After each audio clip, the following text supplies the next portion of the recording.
Hello everybody, I'm Adrian, and behind me I got the 2015 C7 Corvette. So I've had this car for 5 years now. I've managed to keep it in one piece. I haven't driven it into a ditch so that's really good. It's still intact. So before I take it out into the road and give out my opinion on the drive and what it's been like, I'll go ahead and talk about the exterior first. So in one of my videos you guys may have seen that the wheels were black, so I put plastic dip. Then when I had to replace the tires, I went ahead and took that off. So the steers lasted 17,000 miles, the rears lasted 22,000. And another thing that I did to the car is I painted the calipers. So I had gotten a lot of critics at first saying that it wouldn't last, that it would wear off and it would look bad. Well, it's been 5 years. The paint is still intact, the lettering is still intact, and I put a video in the description so you can see how I painted the calipers and what paint I used. So that was high quality paint, high temperature. That was a $600 option. I mean, they gotta paint them anyways, but they were originally gray and I wanted it red to match the color of the car. Originally I had been wanting a C6 Corvette, but when I saw this car released, I just fell in love with it. I knew I had to have this car. My intention was just to drive it once a week. I didn't think I would love it so much that it would eventually become my daily driver. So I got 32,000 miles on this car and it's been such a great car, no issues. The only things it's had is just had little weird bugs, just some ghosts, I guess. The instrument cluster lighting up like a Christmas tree out of nowhere, and then I just shut it off and started back on. I've seen that happen 2 or 3 times. Last time it's probably been 5,000 miles ago. Another thing is I had the airbag light was flashing. That was just a bad connection. But as far as mechanicals, it hasn't had any problems. And I know 32,000 miles is not really a mileage where you can prove its reliability, but on a sports car that gets driven a little bit harder than a normal car, you gotta look at it a little bit different. I intend to keep this car for a long time, and the reliability is one of the reasons. But the number one reason is because I just love the manual transmission. Just hearing those shifts, I just feel more in control with the manual transmission.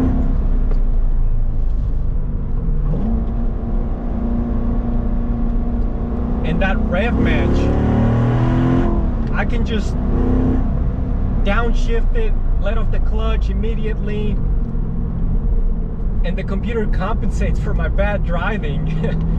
it puts the RPMs where they need to go. I also love that it has the hill assist. It keeps the car from rolling back. It just makes driving a manual car that much easier.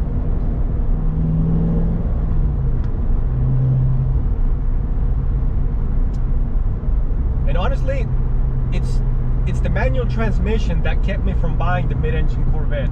If it wasn't for that, I would already have it. I would have been on the very first of the list. I mean, I was blown away when I saw that car. And I just gotta save more money, invest a little bit more, and then eventually I'd like to have both cars. This one I'm definitely wanting to keep because I just love the manual transmission. I mean, it's hard to explain. It's something hard to understand unless you've driven a manual. Yeah, I know the automatics are faster, but just in a side road, just out on the street, just having fun, I just think it makes for a better driving experience, in my opinion. I just love how this car is built with daily driving in mind. So this car has the driving modes, has a has a weather mode. So driving it in the rain, you feel confident. The car's gonna handle great. It's not gonna break loose and throw you into a ditch. I mean, I'm sure you can make it happen, but you know, just all those driving features that it has, stability control, traction control. I mean, it's so much more sophisticated than way back. My first Corvette was actually a 1993 model. Actually, that was my very first car that I ever had, and that's what led me to have a passion in a way for performance cars, and mainly Corvette. And that's why my channel is Corvette Dude. So this car also has an economy mode, and it doesn't even need it because